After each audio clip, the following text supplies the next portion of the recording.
What's up, everybody? Welcome to another episode of Lucas Live. I am your host. I'm Lucas Live. It's me right here. Excited to be in studio with some great guests today.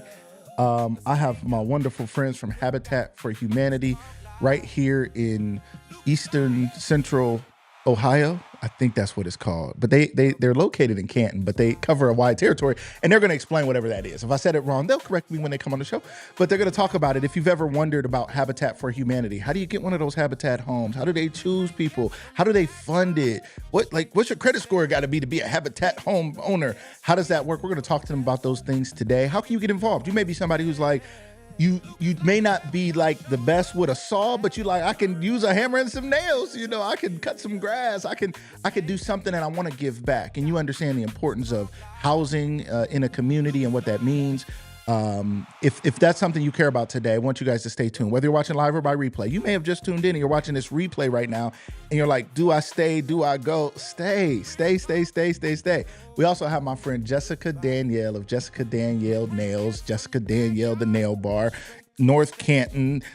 She got a lot of stuff. I don't know. You know what I'm saying? We're going to get it all in there today. You're going to know all the places you can go, get your nails done, get your manicures, your pedicures. The summer is here, ladies. Now, I think the guys she might do the video. Guys probably need to go too. You know, guys just be out here crusty, hands, feet just crusty. And we be like, ladies, you better go get your nails and feet done. And the fellas, we be like, but I'm going to just keep cutting your legs up in the bed, right? So she can help you all out. We're going to talk about that today. If you're looking for a new nail tech, she has some wonderful nail techs. And I think it's one thing some of you may be going somewhere and you need somebody quick, and there may be an option for that. Or you may have someone who you've been using for some time, but you're like, I'm willing to try something else. I want to try something else. Maybe there's something now closer to home because she's now in North Canton, or something where you didn't realize where they were in Canton, or you didn't know that there were enough nail techs to serve you on any given day. So we're going to talk about that today and talk about entrepreneurship.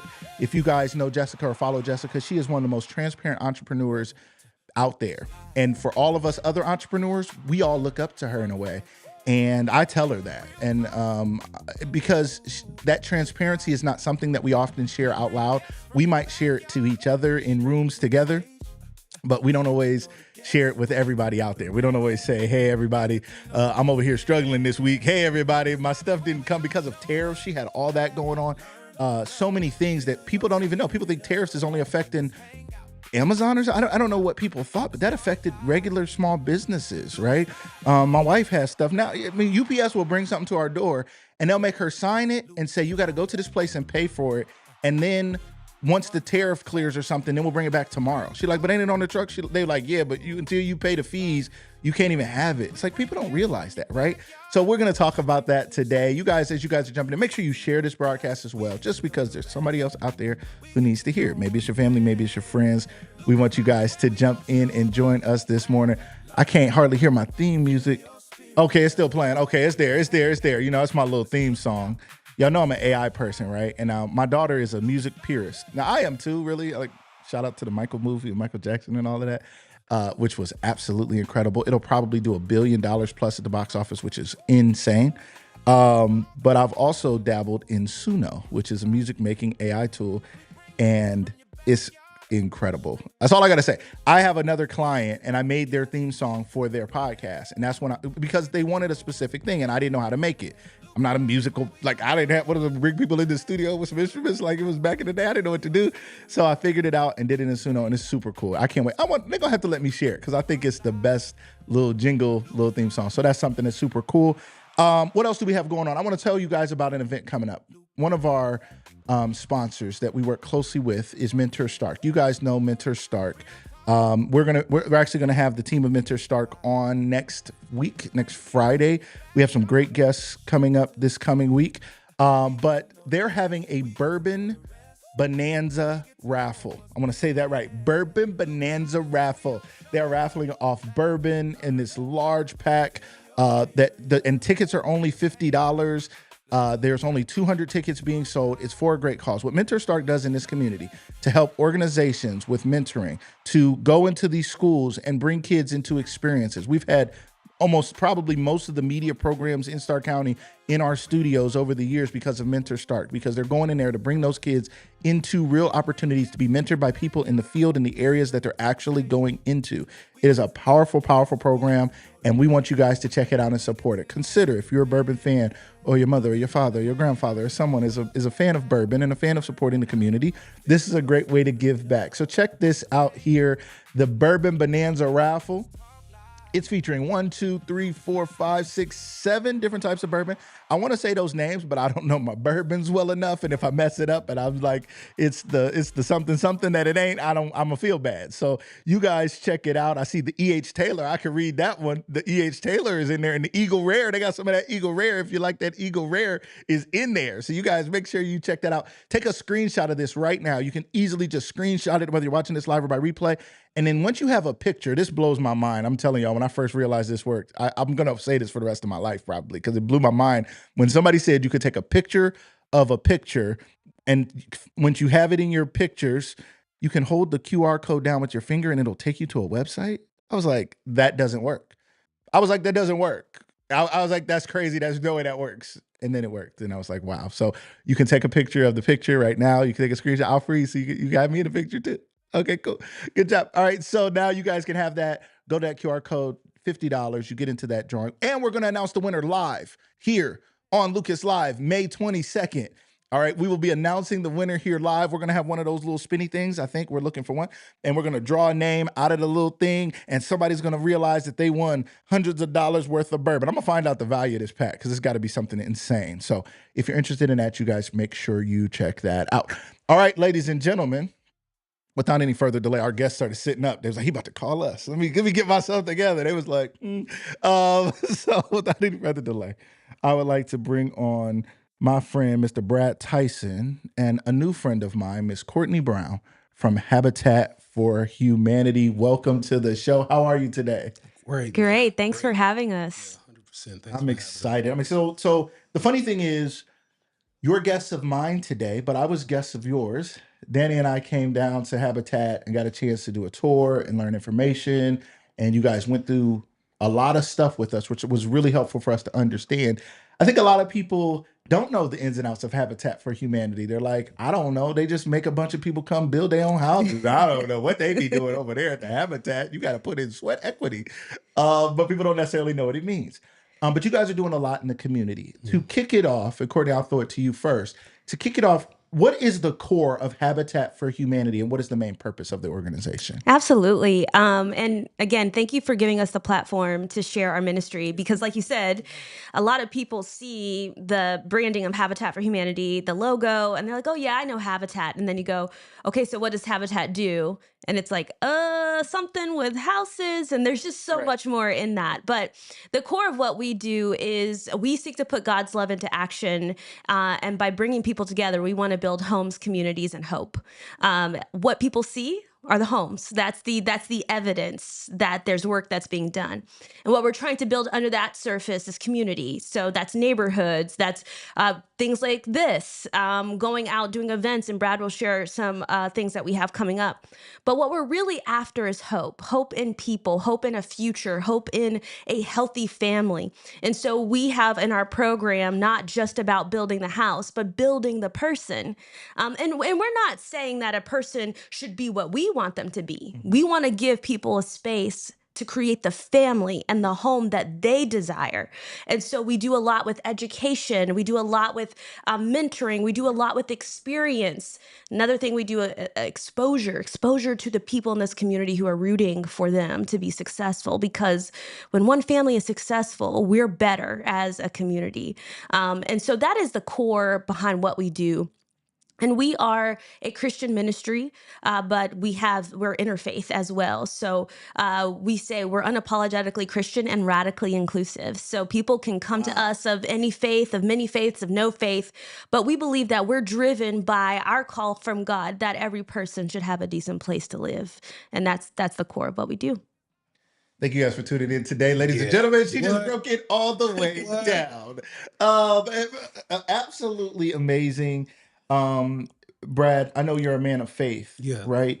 And one of the things she just said was, like, did you say radically inclusive? What was the term? Yeah, radically inclusive. Yep. That's not always a term that is synonymous with people of faith. Yeah. Although they pretend to be, many faiths are radically exclusive Mm. because you don't meet the requirements of our faith. You haven't done the sacraments. You haven't done the things to be baptized in all the things that we say you have to be washed in, right? You have to be Yeah. cleansed from all the Yeah. other junk before Yeah. you really get any Wow. acceptance in here, right? Mhm.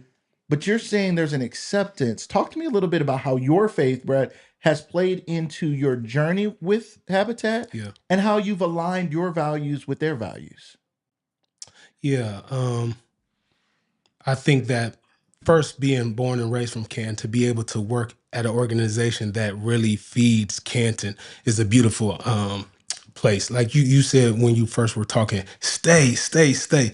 And a lot of reasons why people leave is because they don't see opportunity, they don't see purpose, and Habitat has brung that to me. And it's a great joy to do the work I do. With my faith, that's the mission, that's the move, that's how I move. So that say we seek to put God's love in action. It's moving, it's being able to do what you want to do for the God in a unique way. So when it comes to my faith, I think about don't be ashamed of the gospel. It's being able to be in a room and not crunch down and say I'm not something, but more so saying I am something, and it's okay if you're something else. If it's really the gospel, you can have hard conversations about what it is, and you can actually learn a lot. And it helped me grow working for Habitat, and it helped me grow to my faith by being around other people with different faiths, no faiths, and just questioning faith in a general sense. That's absolutely I think so important. And I want to shout out some people who are here in the comments. Good morning, my Aunt Gloria. Thank you so much for your love and support. Jasha Lily, hello, hello. Good morning. Long time Lucas Live follower. Shahidra Strong. Hey, Shahidra, we be on here talking about some faith, don't we? Shahidra, my girl. She'll talk about some faith and following God. And really, I think she's an example of somebody with like radical love for people, you know, Yeah. and a person, I think, and I said this earlier. And what's up, Dee Dee Backy? What's going on? He said, keep going. Y'all out here, they out here going. I'm gonna get back to it. I think a lot of times, really, faith is not acted upon. I think a lot of times people are only trying to have enough faith for their stuff. I need enough faith to make it through my problem. I need enough faith for God to bless me. Yeah, Lord, what must crazy. I do for you to pay my bills? I don't need, my faith is only active for me. You guys are in an organization where your faith shows action toward others, Yeah. right? Yeah. And then it welcomes others in to get involved in helping somebody with something like housing. Yeah. So as you guys think about it, how does that work? Talk to us a little bit about the community opportunity to volunteer and get involved with helping someone else build their home or do something to change their lives. Yeah, that's great. So we mobilize about 5,000 volunteers a year. Wow. And that's just people coming from the business sector, the faith community, individuals, families, folks who just say, what can I do? And that's going back to the faith piece is, we say, I don't know who is credited with this original quote, but it's preach the gospel at all times, use words when necessary. And so we are Wait. What? Oh, Preach the gospel at What? all times and use Use words words when when necessary. necessary. Yeah. That sounds like an oxymoron. I'm not sure what you just said. To preach the gospel sounds like you have to use words. Explain yourself. Yeah. So I think oftentimes we get caught up in words and we're talking too much. Uh-oh, maybe I shouldn't have said that. We're Come on now. talking too much. Right? Sometimes we Don't need mind me. I have to to do this little thing to make sure my lights stay on. Okay, go ahead. do the thing, be the thing that you want to talk so much about. And that is how people see that hope and how people see that light. I can't sit across from someone and say, you should. But if I say, come with me and let's do, then people start to get the understanding of why God has called them to do whatever they need to do, or maybe that isn't their faith. So what we do at Habitat is come and build. Come and work in the workshop. Come shop at the resource. See the work that is happening.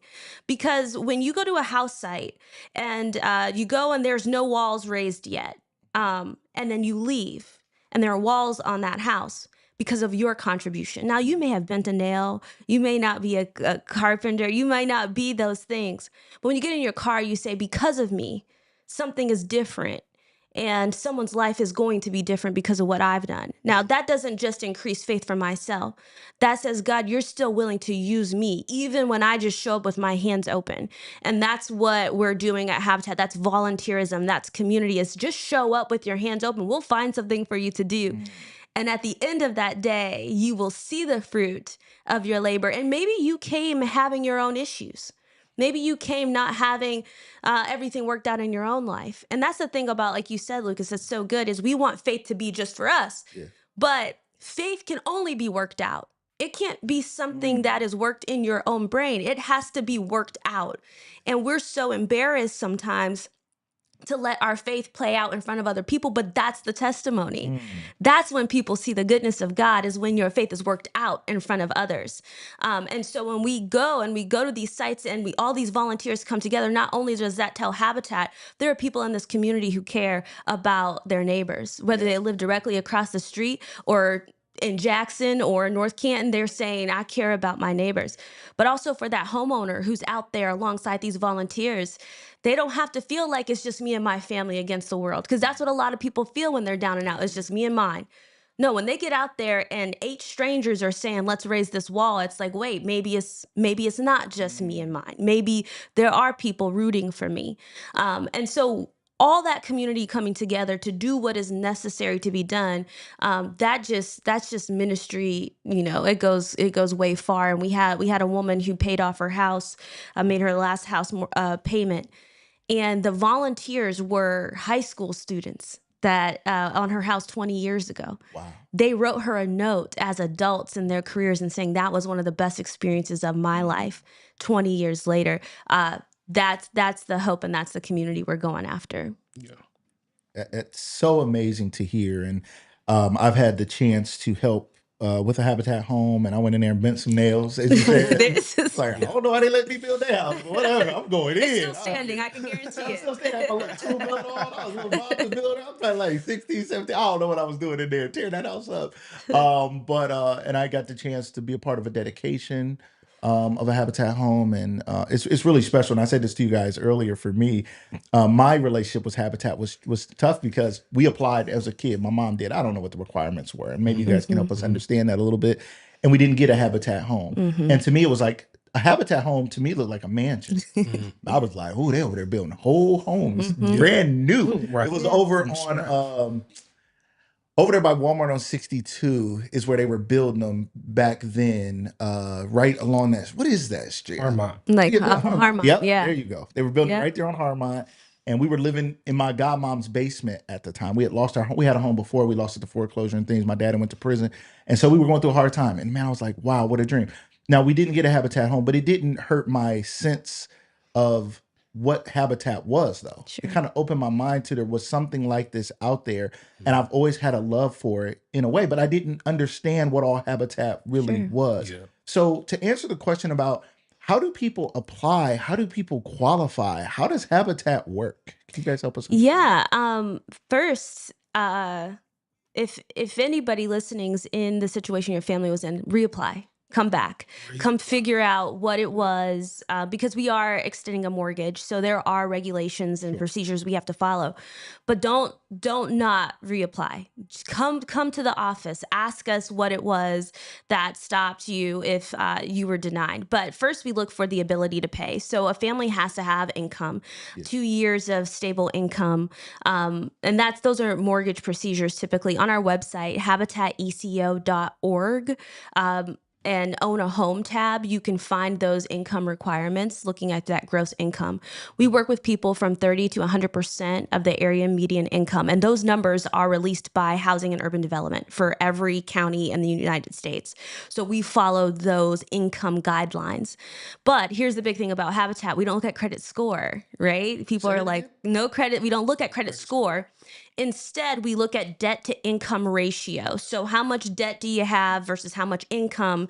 And is that manageable for a mortgage? So that's what makes us a little different. We are searching for people who may not be able to go to a bank and apply for a mortgage on the open market. And so that income is what we're looking at there. And then after that, we go through does judgments and liens. You can't have judgments or liens. But usually, I'm telling you, 25% of the folks in our program right now were denied at one point. They did the work, they came back, and they were ready for a mortgage. See, for us, it doesn't bode well for us to just extend mortgages. We want people to live. We don't want people to just have a place. No. Furniture, and can't afford Can't afford the payment. No, we have to make sure that they're in the position to afford the payment and be able to take care of the home. But the second qualification is the need for housing. They have to be in a situation where they have a need. So that's high rent, which that's not hard to find. Right. Substandard housing, overcrowding, all that stuff is pretty, that's a lot of people are struggling with that. After that, they have to opt into our program and be willing to partner with us. And that is the sweat equity piece you mentioned earlier. That's 18 to 24 months. So they're putting in incredible work in pursuit of their home. And we're never going to rob them from the opportunity to have dignity in earning their home, right? So when Habitat homeowners turn the key to their house, they worked very hard for it. Not only are they paying for it, they worked hard. So they take 12 weeks of education classes where we go through financial literacy, home maintenance, lawn care, personal development classes. We actually just had graduation last Saturday, where Those our are like families things we all need. we all need it. Because a lot We of all us need it. get homes, mortgages, we're renting, we're doing whatever we're doing. And we Yes. missed most of those lessons. And then when you come from families that didn't have much, we all come from subsidized housing. We all was just like trying not to put too many holes in the wall before the people come and do the Sure. inspection. Tell the Right? truth. That's it. The blinds is all beat up. We don't know what to do, right? I remember thinking, I remember learning to cut grass and take care of stuff because it's like I ain't do that in the project. What you mean? Yeah, Like I right. didn't have to cut grass. I didn't have to. So it was like a skill. There was a lot of things that growing up in a home without a father, it was like I didn't know how to do that stuff. Sure. So even now as a homeowner, like I think right now I'm gonna need y'all to bring some people out to my house right now. It's like I think a squirrel has found its way up into the rafters, and I went outside and I could see where it is, and I could see what I got to block off. But my wife was looking at me, and I was looking at her. No, Yeah, like and somebody. I was thinking, but what I'm thinking is, as the man that I am, I'm gonna go figure this out. Right. But in my mind, I'm thinking, I don't know what I to don't do. know. I wasn't raised showing what to do, and some people were, and I love that when I see people who are like. I've become handy enough to do everything I need to do, Sure. and I'm smart enough to learn what I don't know. But to have those skills going into home ownership is a huge leg up because most people go in and the house is tore up in 5, 10 years because Yeah. like I didn't know what to do when that first shingle came off. I didn't know who to call when the siding started to come down. I just let the siding fall and it just looks bad now. Right. So you guys, and then in your facility there, you guys have like spaces for people to actually go and learn and see the stuff. Talk to us a Yeah. little bit about that, like Yeah. electrical and plumbing or something like that, if I'm not Yeah, mistaken. Brad, you can tell them about that. Yeah, so we basically have life-size modules of some of the home maintenance class, as we call it. So you have a bathroom section, you have a kitchen section, you have a basement section, you have an exterior wall section. I think I'm missing like a siding section. Then we have like an indoor section where we have drywall and windows and things like that. But as you said, it's like you are obviously preparing people to make sure that they just don't live in the home, but they thrive in the home. At similar to you, man. I pray in my house so much because I'm scared, so I'm gonna break. I don't have the skill set, Lord. right? But being able to be equipped to be able to handle those concerns, I always say that in every Lifetime movie, that ring fall down the drain and you just don't know where it's at. But even me watching from a employee standpoint, it's the P trap. You just take this P trap off, you probably find everybody's hair in the house. That's hilarious. But the reality is you're gonna find that wedding ring. So just being able to walk in your house with the know wherewithal to be able to say, hey, if that does go wrong, I'm able to adjust, I'm able to fix it. And we at Habitat don't leave nobody astray. They can always call back and we can walk them through it. It's the ministry side of it, it's the people to people side of it. But with that being said, like they walk, and people have called us back like, hey, you know, my 2-year-old, you know what they did the other day? And they end up putting a toy, as they do, Yep. down the toilet. And Yep. they said, man, I took the wax ring off. I took the toilet off. Wow. I put it all back together, and it's fleshing and it's working. I watched the toy, and the toy is cool, but like, I was able to do that. Yeah. And I mean, they called us on the phone with just so much confidence because that class. So it's a beautiful experience to see people ready to do home ownership. I love that. And shout out to one of somebody I know and love and have is a not just a supporter of the show, but of me and my family, and she is family to me. Judy Pledger Williams said, Judy I love Pledger. Habitat, my home. You guys know her? Yes, I know the name. She has a home. She's had a Habitat home. She said it's been 24 years now. Wonderful, wonderful. That is wonderful. Judy, let us know in the comments how the experience has been. Unless it was bad, don't tell us. No. All right? No, just- But no, honestly, it's homeowners like Judy that keeps our ministry thriving, because homeowners who take care of their houses, homeowners who live and thrive in this community, they're the reason why we can keep talking and doing the work. Brad and I can sit up here and say we're on staff. But really, it's Judy and all the homeowners who live in their houses, who do what they do in our community, raise their families. That's the evidence. That's the proof that it works. So thank you, Judy, and shout out to all Habitat homeowners. We are digging our 700th house this year. And so God has been so faithful to us, but truly it's the homeowners. They are fantastic. My favorite people, you know. I love that. And You guys- Judy, whenever you pay off your house, let us know. We're going to have everything you need in there. I wanna be there. Please. Yeah, Let let's us be know there. when you Let Ring me the close. bell. know. We'll get it with some cameras. Let's celebrate it. All right. We celebrate on both sides. Yes, we'll celebrate on both sides. Absolutely. So shout out to Miss Judy Pledger Williams, her and her family, and a true Habitat story. So as we come near a close, I want to talk about some initiatives and some things you have going on. And then I want to talk a little bit about the Compton Lathrop. It's the Lathrop community. I've been trying to respect these school names. You know what I'm saying? Be changing them. I always say, what do you do wrong for your name to get erased from the school building? They be out there with the eraser, like, nope, not you anymore. But the Lathrop community is something that's special to you guys. One of the special areas for you guys. So just talk to us a little bit about that and a little bit about what you guys have coming up.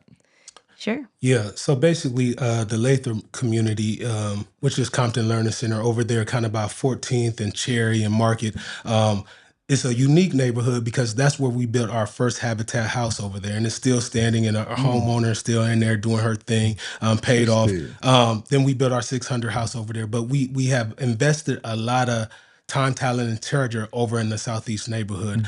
So with that being said, with all those families and all those people who are just collecting and doing things, we see families growing. So we partner, when you say the Lathrop community, how we come back to it is a few years ago, we came with the city of Canton and the Kansas City School District and put a playground right behind Compton Learning Center. Beautiful playground. Beautiful. I would say the best playground. I would love say my- so. Very biased though. Very biased. I mean, if people haven't seen it, it is absolutely incredible. It's nice. Yeah. And I think a lot of and to be clear, that is an open place for people to go play. Yes. It's not Yeah. like, once upon a time we used to go play at the playgrounds in our neighborhood, Mm-hmm. and then the schools I think they were like, it's too much gang activity. I don't know what they were saying. They started locking the fences and taking the hoops down in the summer, and we're like, where are we supposed to go? So then Yeah. we went to the video games, or people went and got in trouble. Right. That makes sense. And to see you guys come into that community and build a playground, that I worked in early childhood, and we put playgrounds into our facilities, and they cost a lot of money, and they were nowhere near that size. So why was an investment of a playground even something that mattered? I think for us, we're building houses, but we said a place to live is beyond the four walls of the house. You want a place to be a community. You want kids to be able to walk across the street and go play. You want families to be able to walk around a track and be healthy. And so when we had the opportunity to partner with the Kansas City School District and the City of Canton for funding for that playground, we all came together and said, we think this is a good thing. But Habitat, we talked to the residents. What do you guys want here? And when we brought them in, that was huge. I think sometimes people just do stuff for people, and it's like, no, they have to have investment. And Habitat's all about folks having investment in their own future. So when we got those residents together and say, what do you want to see? They changed things. We had ideas about naming. They said, oh, that's not going to work. We said, okay, we're not going to do that then. And so they gave us so much insight on what they wanted. And because of that, they take care of it. Yeah. They guard that place. They look after, they call Brad every time there's anything, they call Brad, hey, you know, some kids were over Two here. puppies in a squirrel. Yeah. Come get 'em. But that's exactly what you want. You want the residents invested in the places that beautify their community. And now we're in the position to bring activities there, to partner with other organizations. And the fact that the school, that was one of our things. It has to be open. It can't just be gated and closed. This playground has to be open. And they said, we got you. And we just shout out to the partners that let us pull this thing off. Yeah. I think another part with the buy-in to the community is not only is that obviously Route 30 came through the Southeast and displaced a lot of families, to be honest. So we put a legacy wall at that playground, and we asked the community, who were the families that really left the legacy that you seen, a footprint that changed your life? And they came up with a decent amount of names. I would say over 200 names. And it's a wall down there, and it's a sweet wall because it's a picture, maybe from a guy named Frog's book, that we took, that is Cherry Avenue when it was Cherry Avenue before the highway came in. And on the side is just two pillars with all those names. And you see grandmas and people down there. I talked to a resident a while back, and she said, you think my name down there? I said, I don't know. It's so many. She called me back. She said, my name down there. Oh, She didn't put her name right. down there. You know, that's how the community bought into that. And so she was thrilled. She was like, I'm taking my grandkids down here all the time. It's my playground. I was like, it is It yours. is your It's yours. It's yours. Now, talk to us as we close about what's coming up. What do you guys have going on that people should know about and people can be a part of? Yeah, so May 29th through May 31st, that's a Friday through Saturday. We call it the opening weekend. So Friday, we are partnering with the Urban League and Cena. They are coming together to just do a family-friendly day. It will be right there at the Southeast Community Playground, which is 401 14th Street Southeast, right behind Lathrop Playground. That starts at 5, family-friendly. ACE test, going to be some free haircuts out there. It's just going to be a good day to be there. And that's kind of the kickoff. The second day, we call this a wholeness weekend. The second day is more of a healthy day. And we are doing a 5K, which is the the Southeast Stride. That will be Saturday, 8 a.m. You can come register. If you haven't registered now, you can check our Facebook page, and you can register that way. And that's going to be at 9 a.m. And we're going to run a 5K behind or in that Lathrop neighborhood, which is a beautiful thing. Yeah. Changing the narrative is a great way to get active in May. Then the Sunday is it's my day. I love this day. I ain't gonna lie to you. I can't put nothing behind it. But it's God's day. So what we have done is behind the scenes, we have talked to the Southeast pastors, and we call this the Southeast Table. And we said, how can we improve the neighborhood? And they had many ideas, and we've been working towards those ideas. And one idea was the opening weekend, which is the worship gathering. So that's May 31st. At 11 a.m. But these pastors have come together and said they're going to forsake their service to have one service on Sunday. And right now it's 15 churches on the Southeast, and 15 churches have said, hey, we're about to do unity one time for the Lord. So different denominations, different races, different everything coming together. And the beauty of it is they all are preaching, and they all are doing the reflection moments.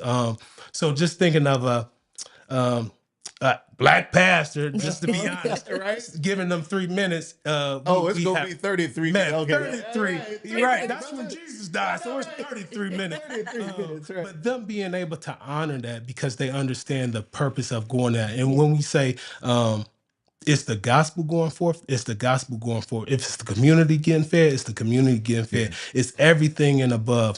So that day it's going to be a picnic afterwards. That we're gonna have a DJ. We're gonna have some picnic tables. We're gonna have some ice cream after and some food trucks. But if you ain't been to church in a while, I advise you to come 11 a.m. to the Southeast Playground May 31st. It's going to be a time. I'm not lying to you, brother. I love it. Thank you both so much. Absolutely incredible information. Yeah. It's always hard for me to close with guests because I'm like, there's always so much more. But I think that's always a great reason to come back Yes. and share more as more things are going on, as more, maybe even bring a homeowner on. Oh Judy, yeah. we need to I get you on mean, here. Oh, Judy, let's let's bring go. Judy on with y'all and talk about this journey. But I appreciate you guys' time and dedication to our community. Yeah. Thank you for coming on Lucas Live. Thank you for Thanks for having having us. us. Honestly, Truly. a privilege, an honor. It means a lot to me.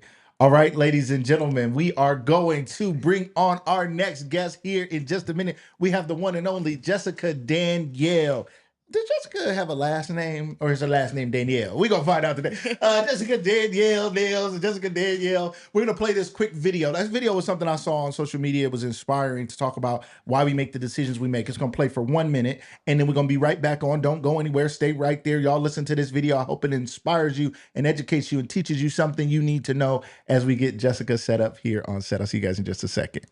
Science shows that you actually have to break the rules if you want to be successful. And I'll tell you the neuroscience behind why. Every time you play the game of life by someone else's rules, you do what's expected of you, what you should do, or what's realistic.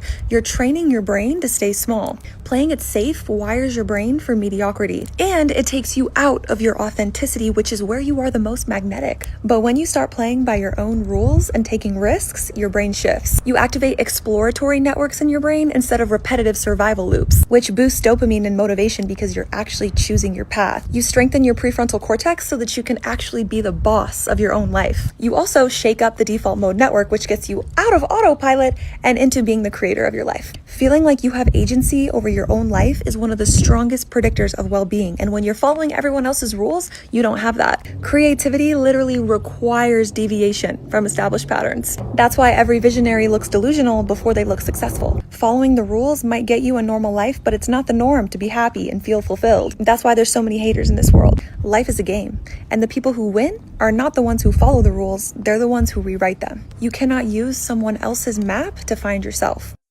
Science shows that you actually have to break the rules if you want to be successful. And I'll tell you the neuroscience behind why. Every time you play the game of life by someone else's rules, you do what's expected of you, what you should do, or what's realistic. You're training your brain to stay small. Playing it safe wires your brain for mediocrity. And it takes you out of your authenticity, which is where you are the most magnetic. But when you start playing by your own... Everybody, welcome. Let me make sure I brought her back on. I hadn't published the thing, so y'all might have heard us or not seen us. Okay, here we go. What's up, everybody? We're back with Jessica Danielle of Jessica Danielle Nails. First of all, I love having you on. You could be a co-host. You're so good and so natural at this thing. We always say that. We're like, man, she's good. Man, does she do this all this in her spare time or what? This is something she must do. So for people who don't know, talk to us about your base business, because you have some multiple things you do. But for people out there who may not know who Jessica Danielle is, who are you and what do you do? Okay, so I'm Jessica Danielle Nails, LLC. So I am a nail tech, a business owner. So I own 2 salons and I also own my own product line. So, and then I also educate other nail techs and yeah, basically all things nails. All things nails and all things nails. business, Yes, right? yes. So talk to us about where your nail shops are, and then kind of take us from the first one to now you've opened a new one. People may not know about that. Talk to us about that a little bit. Okay, so I have, it's called Jessica Danielle the Nail Bar. It's on Fulton, right off of Whipple, across from St. Mike's Catholic School. So I have that. That's been open for, actually, at the end of this month, it'll be 8 years that it's been open. So, and then I just opened up a new one in North Canton, and that's called NC Nail Lounge by Jessica Danielle. So that's on South Main Street, over in the same plaza as Park Street Pizza, KBY Services, Koala Cruisers. It's like in that plaza over there. So, and I just opened that up. That just opened up February 16th. So we're only a couple months in right now. And you opening that took you a couple weeks. Okay, maybe a little bit longer. Talk to us a little bit about that journey. For people who don't know, you kind of took us through the journey with you. You had this new space, and you're like, this space is going to be a new place. And we're like, okay. And you're like, we're doing some stuff with the walls. We're doing some stuff with the floor. And it was one thing at a time. And even to get in the chairs, like people think like you go into business and it's like, oh, they're just doing nails. So, what they need some nail polish. I mean, they should be good. Talk Right. to us a little bit about that journey, what it took to kind of bring a new place to life. So it took, well, when I got in there, it was literally a white box. So it was cement flooring and white walls. So we had to literally put every single thing in there. The journey started off with, we started to get in there. We ended up having to get an architect to come in there and design everything. So That's not cheap. it's not cheap, and it was not, I had no idea because I didn't have to do it the first time around. So I was like, I don't know what's going on here. I don't know what's happening. So it was definitely a new learning experience. And to me, it was kind of like, I opened up a shop before, so let's just go open up another one. Like, I know what it takes. I got this. I can do this. And it was a whole new set of rules, a whole new set of laws, a whole new set of like, okay, never mind. Maybe I don't know what I'm doing this time around. Let's start over. Let's start from scratch. Right. Right. So, and that's basically what it was. It was a whole new learning experience. And then I'm not going to lie, it was like almost something that I underestimated. Like, I'm like, I didn't understand how big of a project this was. It was also 800 more square feet than my last one. And what you think is like, oh, okay, bigger and better. Bigger, better, more work, more money, more problems. Come on, man. People don't know. So yeah, it was definitely a lot. So we got the architect in there, started designing the salon. Ordered my equipment directly from China because I definitely learned how to start importing from China and stuff like that too. So I did that. And that took time. And that's what you were saying earlier. The tariffs hit, whatever Trump had going on. Yep. The tariffs hit, and they were like, "Hey, we can't ship your stuff today, or it's going to be an extra $10,000 if you do want it shipped today." And I'm like, extra 10,000. It was going to be an extra $10,000 if I wanted to get it shipped that day, or if I wanted to wait. They were like, "We'll hold your stuff for 2 months if you want to wait." So what they said a month, and then it ended up being 2 months is what they held it. So I was like, that And they pushes held it us because back. that's what because at that point you're like, I don't have an extra $10,000 to throw on top of the thing, so I guess y'all just gonna be holding on to it. Yeah, so it was kind of like, okay, and but it was crazy is I had the equipment that I ordered, but I also had multiple orders for my products and everything else too. So everything was put on hold. Everything was kind of at a stop because it was like either that or you're paying extra for all these different orders. So, and it's really, to me, it's like you're throwing money out of the window because it's literally tariff taxes. Like it's tariffs. Like it's not going towards anything. Like, Yeah. so it was like, it didn't make sense to really pay for it either. Right. So it was kind of like, I guess we don't have a choice but to wait. So that pushed us out another 2 months too. So, and then shipping, depending on how it gets here, could take 30 to 45 days on top of that too. So it was definitely a journey trying to get through all of that stuff and then trying to get stuff up. So there was a lot of things, so many obstacles that was like, pause, you got to handle this. Pause, you got to handle this. Like, so it was a lot. It ended up taking us, I signed the lease in January 2025. I signed the lease and we didn't open up until February 16th, 2026. That is not easy. Right. And a lot of people would have given up because it's Yes. like, it's just enough is enough. And Yes. to continue on, so talk to me a little bit about who you are, Jessica, because I think a lot of people see you, business owner. Now, you are, I would say, definitely a transparent person, but like, talk to us a little bit about like, who are you? Where are you from? Like, how did you get this gritty attitude? That's how I look at it. Like, and if you guys know, there's a lot of work out there. Like I do leadership development training and consulting and coaching, and there's a lot of information about the word grit. And they're like, people who have grit are the most successful people in the world. You have to have this drive that helps you push past obstacles and push through things. But we see you as Jessica Danielle. Who really are you though? Well, I'm like, how do I want to And where answer did this come from? Because So- like kind of walk maybe through your journey, like maybe through young life, like how did you become this woman that we look at like she's a powerhouse in business around here? Were you like that as a kid? Were you like that as a teenager? Just kind of give us a little peek into who Jessica is. Okay. So, well, my dad, he is an entrepreneur. Yes. So when I was like in middle school, high school, he owned a vending machine business. So when I was 12 years old, he used to take me with him and I would help him fill the vending machines. He would teach me how to stock them, how to stock the little snack area. And it was like, he was so particular too. It was like, everything has to face the same way. Make sure the candy bars are all straight and make sure the bag of chips are laid out. Make sure Right. the labels are facing forward. Everything has to be uniform. So it was like, so I used to help him with all of that. Used to help him carry the pop in there and all that stuff too. And then I also used to count all his money for him too. So, and that's a good thing. That's something that a lot of people don't Yes. know. So, but yeah, we even had, I don't know if I'm allowed to say this. I'm Oh, sorry. you saying it Dad. now. She's saying it. Back then, not now, back then, we had money counters in the basement. So I was rolling the coins like, because Yeah, it's a that's vending machine. cool. So it's a Yeah. lot of money. So he would be like, the dollar bills got to face the same way. You got to count it. You got to document it. So I learned at a very young age, like how to count money, how to book it, or how to put it in the books and all that type of stuff. So I learned that at a very young age. So, I think it was almost like just a lifestyle that got instilled in me too, was just like, okay, this is how we live. This is what we do. We work. So I think it just started getting to that. And then in high school, I was like, okay, I used to braid everything. I would braid everybody's hair. I started wanting to do hair. That was my first passion ever know that. as a kid. So yeah, I used to braid all the Barbie dolls' hair, everybody's hair that I could. Right. I was braiding everybody's hair. And then I took cosmetology in high school, and I was like, okay, this is what I'm going to do. So I kind of started my own little side hustle, doing people's hair at home and all that type of stuff as I was going through cosmetology. And then the transition happened actually when I got into a salon. So I got into a salon and they were like, we don't have a nail tech. And I'm like, I don't want to do nails. So she was like, Jessica Danielle yes. did not want to do nails. not wanna Nobody told us I this. did not want to do that. I actually hated nails. When we learned it in cosmetology in high school, I told the teacher, I said, this is a waste of my time because I don't want to do this. So yeah, I had a little attitude growing up too. I always had a little feisty attitude. Yes, I always had a little attitude growing up and stuff too. So I told them, I said, this isn't what I want to do. And she was like, well, you're good at it. And I was like, I don't care. This isn't what I want to do. Were you good at art or something No, else? I hated art. I didn't want I never had a passion for any of it. I just did whatever I had to do to get through the classes because I was just like, I don't want to do this.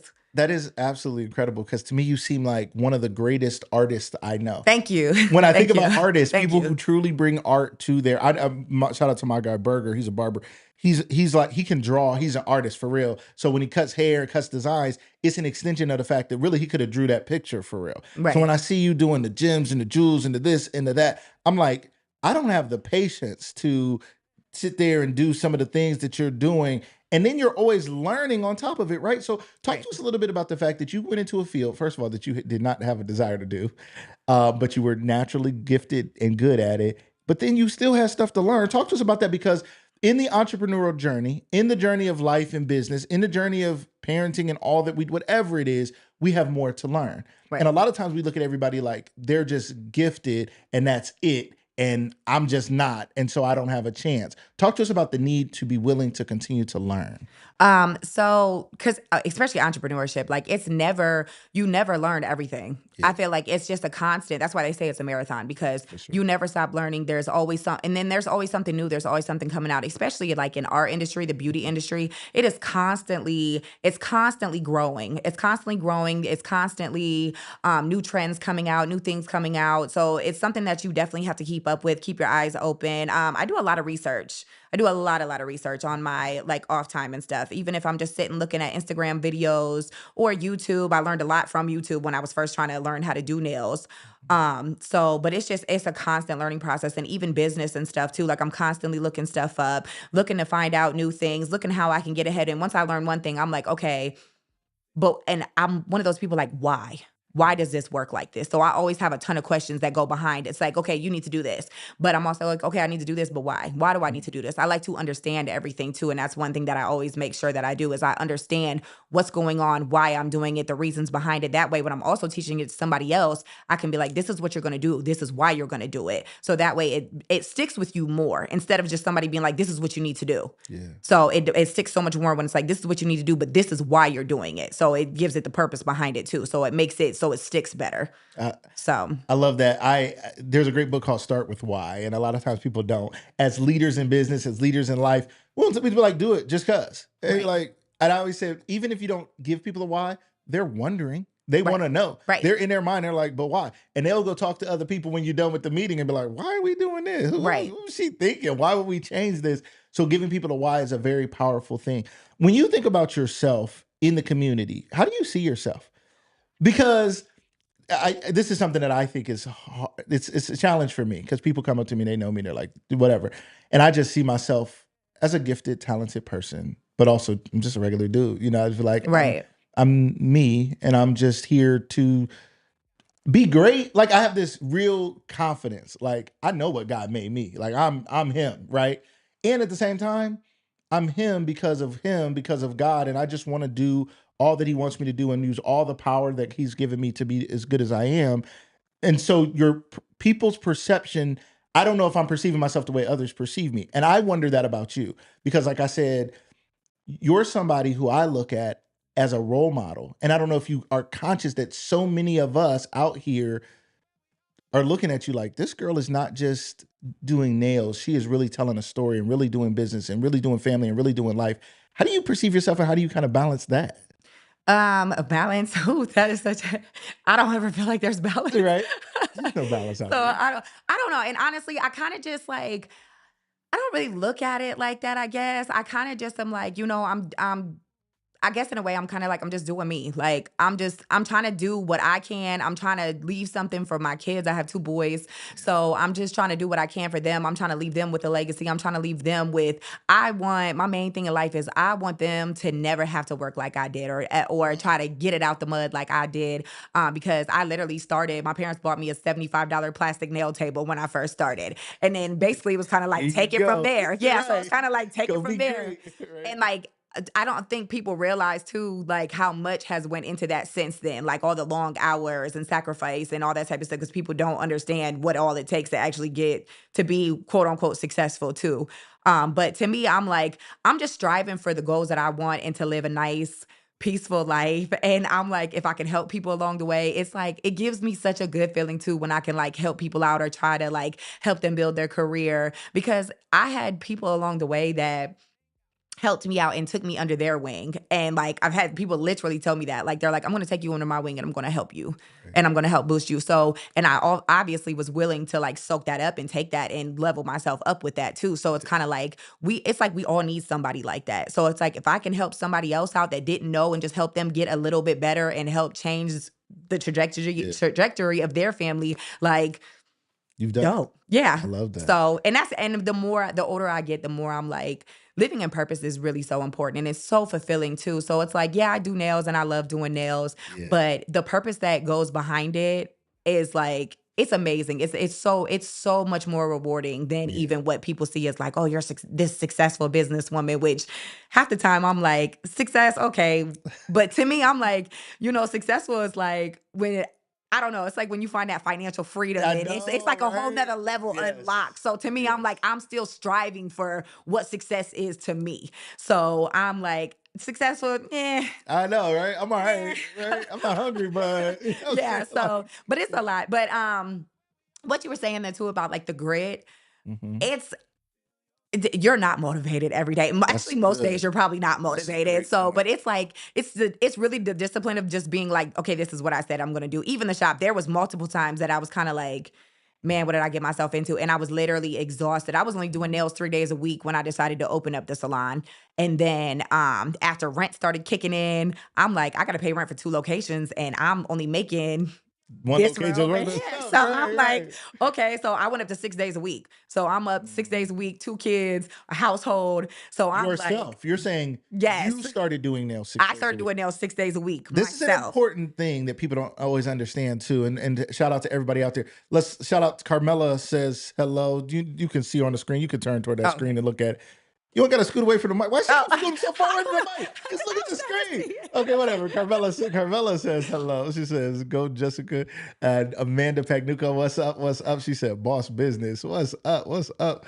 Amanda. So I don't think people realize what happens in business is you're bringing in a certain amount of money and then you're paying out a certain amount of money, right? Like, so you got to Right. pay your techs, you got to pay your people, whatever, however that works, right? Or in a nail business, maybe they're paying booth. However, I mean, there's different business models, right? Mhm. But at the end of the day, the best way any person can make money is to do the thing, right? So Right. you doing nails makes you more money than having other people around in a shop doing nails, right? Right.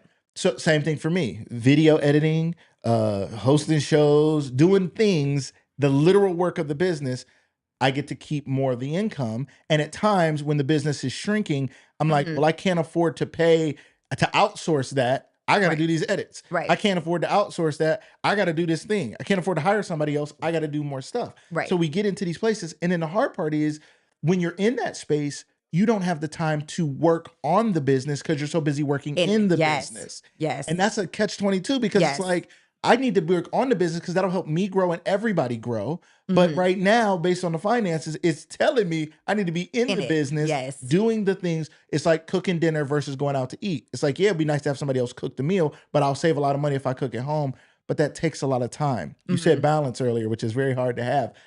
How has that been for you? Because I can say for me, that is a challenge, a big challenge. How's that been for you? I think I'm kind of getting to the point too mentally where it's like, okay, so there is no balance. Okay. And I've seen so many things too where it's like there isn't balance. There isn't balance when it comes to business and family and life and all that type of stuff. And I think I don't know who it was, but it was like when you're spending time with your family, spend time with your family. Give them your all while you're spending time with them. Yeah. When you're locked in on your business, give your business your all. So it's basically like whatever you're working on at the time, put everything into that. So I tried to make that more of a habit more so than trying to balance out stuff because I'm like there has to be sacrifice somewhere. So that means if you're trying to be successful and you're trying to get somewhere, that means there might be less time with the kids. So, and then even when I'm spending time with the kids, yeah, that means I might miss a couple dollars over here because I'm locked in and I'm trying to spend time with my kids. So, but I think it's also one of the hardest things for an entrepreneur to do too, especially when you're always locked into, I got to make money, I got to pay the bills, I got to do this, I got to do that. Like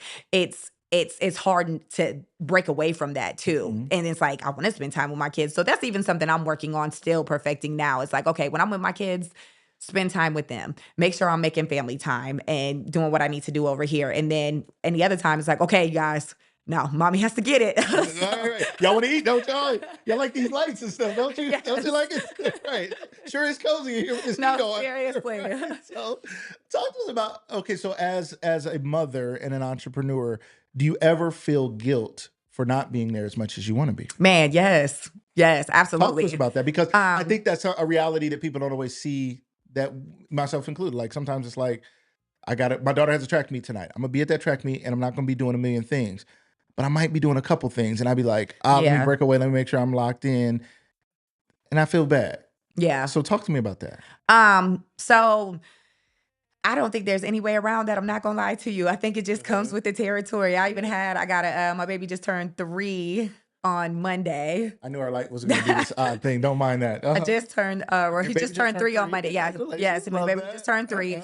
So but if I'm past like he'll do good till about 8 o'clock at night, and then he'll call me and it's just crocodile tears and just mommy. And I'm like, and it just breaks my heart. And I'm just like, oh my gosh, like, man. And then, but I also got a 15-year-old. So, 15-year-old, they're kind of like, nah. Yeah, right, whatever. I want to be in my room anyway. Like, I'm trying to do this. I'm trying to be over here. So, Right. he's kind of doing his own thing at the same time. But I do feel guilty. Or sometimes I even feel guilty because I'm exhausted. Like, people think like, they're like, you don't ever sleep. And I'm like, yeah, but I got those times that I know my body now too. So I know when it's like, okay, I need to rest. Like Saturdays, I take a nap every Saturday. I'm like, all right, listen, I'm going home, It's I'm that taking a time. nap. Right. I'll be So, back. Right. so yeah, that's kind of one of my things that I do. So I don't know. I feel guilty about it, but I'm also like, okay, I try to talk to my kids too, to try to communicate with them. Like I'm trying to do something that's bigger for you guys. And I let them know what I'm doing because also I think it's like, a lot of people's goal is to create generational wealth. Yes. But the problem is, if they're not educated on generational wealth, it can stop with them. So you did all this Come work and on planted now. all these seeds, and then they don't know how to carry it on to their kids. So, and that's my goal. I'm like, if I'm trying to create generational wealth, I also need you educated on what to do when you get it too. So I think that's very important. So I even try to incorporate what I'm doing. Like even my 15-year-old, he works with my dad. My dad has a hot dog and pizza shop. Yeah. So he works there, but then he also comes to the shop. So it's kind of like I'm trying to instill him like, okay, you got to work hard and you got to get this. And then even when you get this money, you have to be smart with it and you need to know what to do with it because you can't be out here just blowing it because you'll just blow everything that everybody planted. That's so real. It's so funny because I always looked at that like in the Bible, it would be like good king, bad king, good king, bad king. It'd be like one king establishes all this stuff and then the son come in and tear it up. It'd be like, Yeah. man, we can't make it through 2 generations. Right? Yes. So I love that because we often do think about generational wealth, but generational wealth without knowledge would just lead to death and destruction for real. Right. Because there's a lot of people who have too much, and sometimes the things that we went through made us who we are. So it's like, Right. if I carry my kids too far and give them everything, and don't give them the grit and the grind and the mindset that it takes. You being in the basement, counting the money and learning the things from your dad and putting the candy bars just right those were life lessons. Right. That you're like, well, when I do nails, when I do my thing, I'm going to do it just right because this is how I was raised to be in business. Right. And that's an extremely valuable thing that I think a lot of people miss.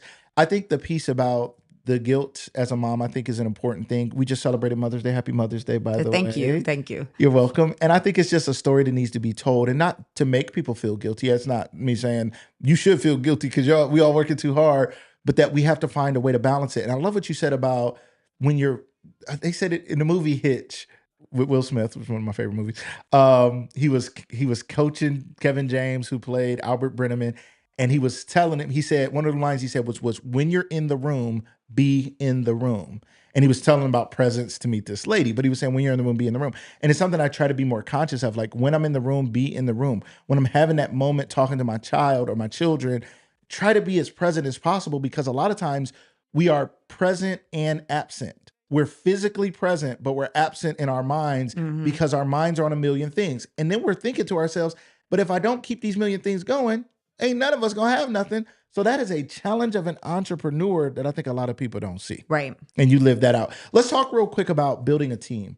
You have people out here who know you and love you, and people have been with you forever, people who come in who are new. Talk to us a little bit about navigating that, because I think one of the most challenging things in life and business is building a team, and then you have people, and then you have core people too. So how do you go about figuring out who are my core team people who rock with me wherever we go, and I can bring them maybe shop to shop, we can do whatever. Right. And then there's other people who come and go and people who come in. Talk to us a little bit about team building. Oh, team building. Well, first of all, I say a prayer all the time, and I ask God, I'm like, please bring me the people that are going to help me build this business, build this team, got good intentions for me and my business. Yes. And I'm like, and remove anybody who is not. Right. So basically, and I'm always like, and God, the quicker the better. So I'm like, bring them in and bring them out. I ask God that all the time. I'm like, bring them in, bring them out. Right. So I kind of do that. And I mean, I kind of like, it's almost one of them things where I let them kind of decide that, because people also have to show, like, I can, and I tell people all the time, I can give you 1,000 clients, but if you don't have the skills, the customer service, and you don't do what you need to do by showing up, you're not going to be able to keep them anyway. Yeah. So it's kind of like, you kind of decide that. Yeah. You kind of decide whether you're a core person or whether you're not. So who is someone, maybe not, you can say the person or not. Okay. Like a time frame. Like who's been with you the longest? Or So Kaylin has been with me the longest. She's been with me since even a couple months before I even opened a nail bar. So she's been with me for over 8 years. Yeah. Interesting. Yes. Okay. Yes. She even helped. She helped me put the salon together. Yes. She helped me put the salon together. Right. So she's been with me that long. And then I have Megan, Paris, Maddie. They've all been with me. It's been at least 5 years at minimum for all of them. And I see how close you guys are. You guys work hard. You laugh though. You play. Oh, yes. Great rapport with you, which I'm like, they be in there having fun. Yes. And I think that's important too. So talk to us about the future. What else? So real quick, again, lay out your businesses, 2 nail shops, and then your line. Right. Right. What else do you want to do? Are you like, I think, let me just get these established and I'm gonna retire? Or do you aspire to do more things? Do you aspire to go to Columbus and open nail shop? Like, what is your thought for your future? Well, I do want I guess it's a dream. I'm gonna say it's a dream right now, but I would love to open up a nail shop in Miami. Love that. And I just, I went to Miami. It was a couple years ago. I went to Miami, and it was just the way that, like, it was peaceful and quiet in the morning. I just remember walking out on the balcony. There was a palm tree right outside my balcony. So people that know me know I love a palm tree. They just signify so much peace and calm. And so I love a palm tree. That's always my piece. I just put one in my bathroom. Right. Yeah, I just put one in my bathroom so I can have, I'm like, this is my peaceful place. Right.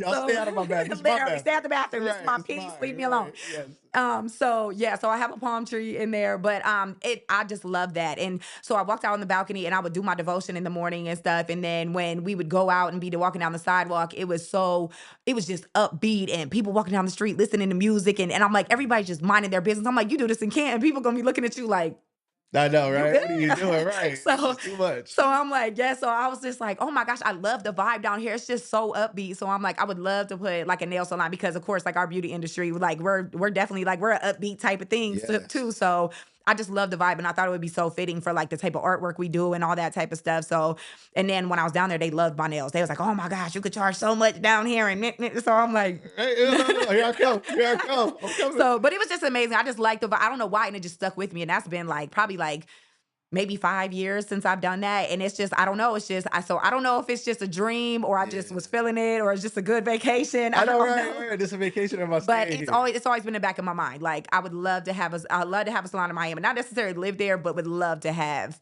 a salon in Miami too. I can see you doing that. I can see you. Yes. I can see you in Miami. Not moving. She ain't gonna leave us. We ain't letting her go. Yeah. She can go visit. You can go during the winter or Right, something. gotta You come know, back. that's right. Come back in the summer. Shout out to Adriana Downing. She is in the comments. I know you guys are close, and you're a special person to her. That's Yes. my girl Dree. You Yes, like love saved her Dree. life or something small, something little like that or something. I don't know. But you guys' bond is so special. So as we wrap, Jessica Danielle Nails, talk to the people about if they're interested, if they want their nails done, if they're getting ready for prom or getting ready for whatever, and they look and they think Jessica is clearly too popular for me to book with her, and I don't even know anybody else on her team. Talk to us a little bit about the trust you have in your people that you have, and I don't know if you take any new clients or kind of how that process goes. Let us know. Okay. So I have a level system because I do hire people in straight out of school. So I have a trainee level, and then I have levels 1 through 5. So based on experience and skill, that's how I bring them in. I also help them train them and teach them and stuff like that too. And obviously if you're not happy, the goal is to always make you happy. So I step in and I'm like, okay, let's fix this. Right. Let's get this together. Uh-huh. So you can definitely always be confident that you're always going to end up with what you would like. Love that.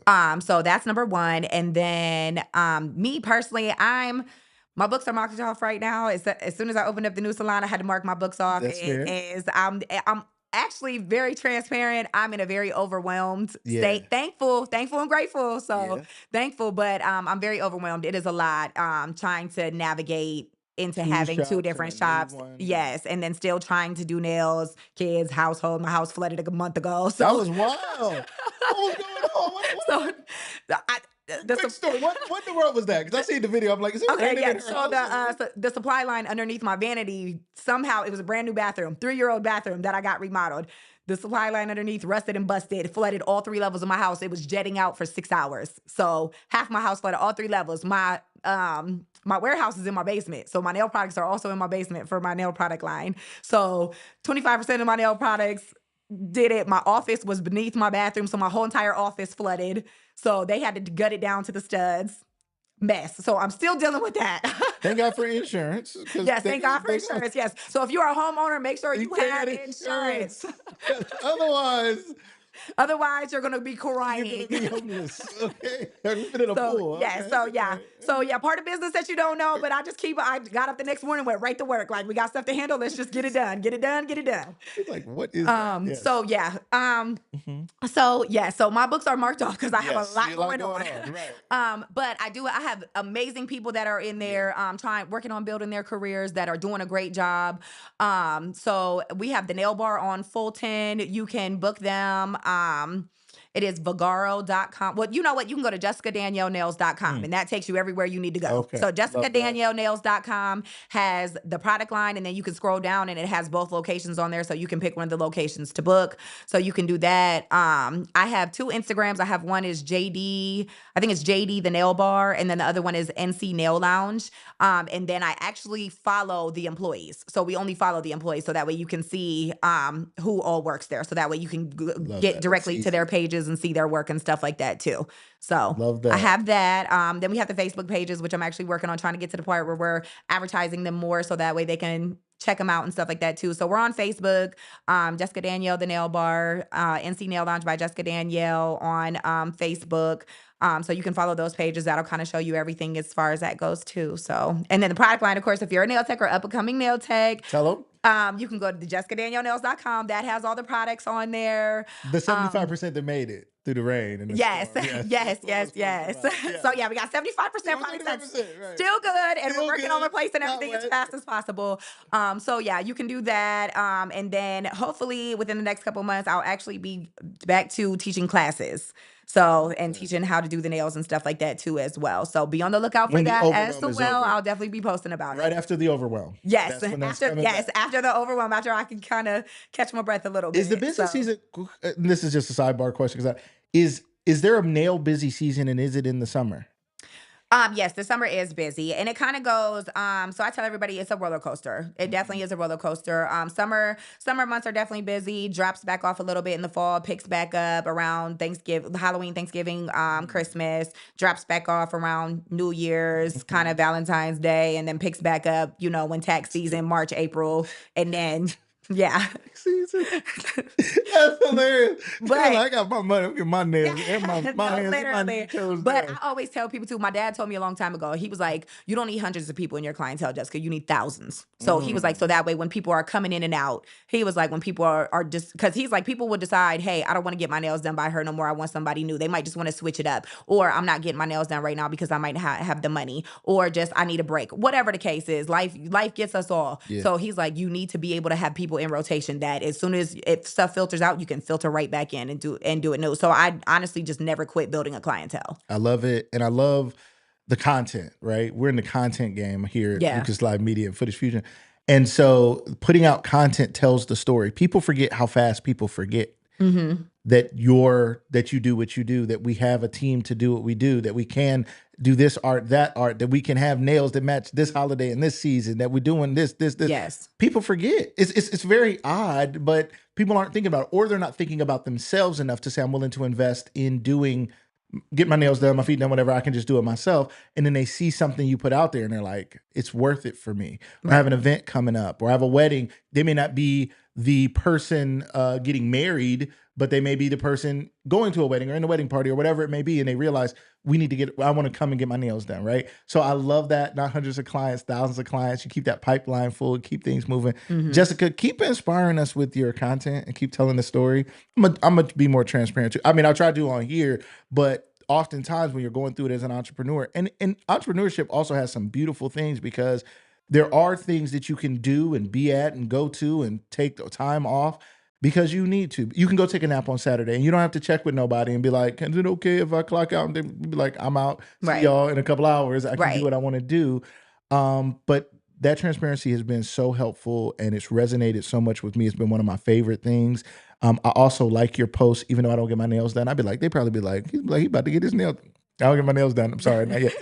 Maybe, but I am a fan of yours, and I think it's important that we all continue to support each other.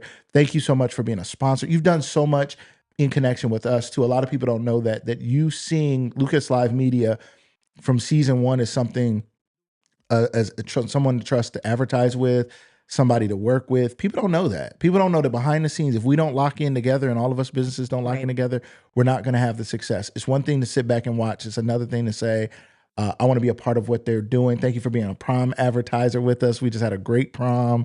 And that's a part of business, right? Yes. A lot of people don't put their business out there. They don't advertise with others and they don't advertise for themselves. And they're like, but I do great work. And they're mad that nobody comes because they never invest in putting themselves out there further. So thank you for that. And thank you for being on the show Yes, today. thank you for having me always. It's always a pleasure. It's always a pleasure. And you're always welcome. So anytime you have something going on, be like, hey, I need to come in next week. And we'll make it happen. Yes, Okay? definitely. I appreciate it. Thank you so much. Ladies and gentlemen, that's been another episode of Lucas Live. Thank you guys so much for checking us out. It is always fun to be here with you guys as we kick off. We have some great things coming up next week. As I said, we have, what week is next week? Next week, we're going to have some great shows. We have 3 shows coming up next week. I'm going to be putting out some information about the people we have coming on. Always great guests, always great times, always great to have you with us. We'll see you guys next time on Lucas Live. Everybody have a great day.